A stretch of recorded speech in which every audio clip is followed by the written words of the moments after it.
Welcome বন্ধুরা। এই মুহূর্তে শিক্ষকদের উদ্দেশ্যে গুরুত্বপূর্ণ একটি তথ্য সামনে এসেছে।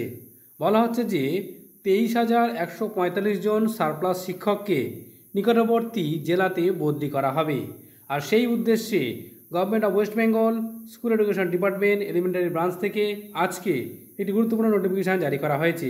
এই দেখুন বন্ধুরা, 7/11/2025, যেখানে secretary West Bengal board of primary education বলা হচ্ছে সমস্ত চেয়ারপারসনদের ডিস্ট্রিক্ট প্রাইমারি স্কুল কাউন্সিল সমস্ত ডিস্ট্রিক্ট অর্থাৎ 22খানা ডিস্ট্রিক্টকে বলা হচ্ছে যে বর্তমানে বাংলা শিক্ষা পোর্টাল থেকে 11/9/2025 পর্যন্ত যে তথ্য সংগ্রহ করা হয়েছে তার ভিত্তিতে 23,145 জন সারপ্লাস প্রাইমারি টিচার পাওয়া গিয়েছে। এবং এও জানা যাচ্ছে যে 22টা ডিস্ট্রিক্টের মধ্যে বর্তমানে 23,962টি ডিভিসেট টিচার রয়েছে, অর্থাৎ শূন্যপদ রয়েছে।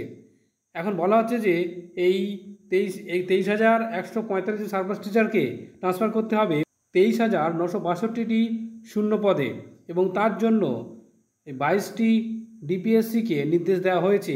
এবং যাতে স্মুথলি ইন্ট্রা ডিস্ট্রিক্ট রেশনালাইজেশন হয়, অর্থাৎ জেলার মধ্যে ট্রান্সফার হয়, সে বিষয়ে গুরুত্বপূর্ণ পদক্ষেপ নেওয়ার কথা বলা হয়েছে।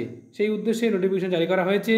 কারণ শিক্ষার উদ্দেশ্য অর্থাৎ ফ্রি অ্যান্ড কম্পালসারি এডুকেশান যেটা 2009, সেই অনুযায়ী অবশ্যই এটি করতে হবে। এবং সেই উদ্দেশ্যে এই কিন্তু additional secretary government of West Bengal তিনি এই নোটিফিকেশান জারি করেছেন। ধন্যবাদ।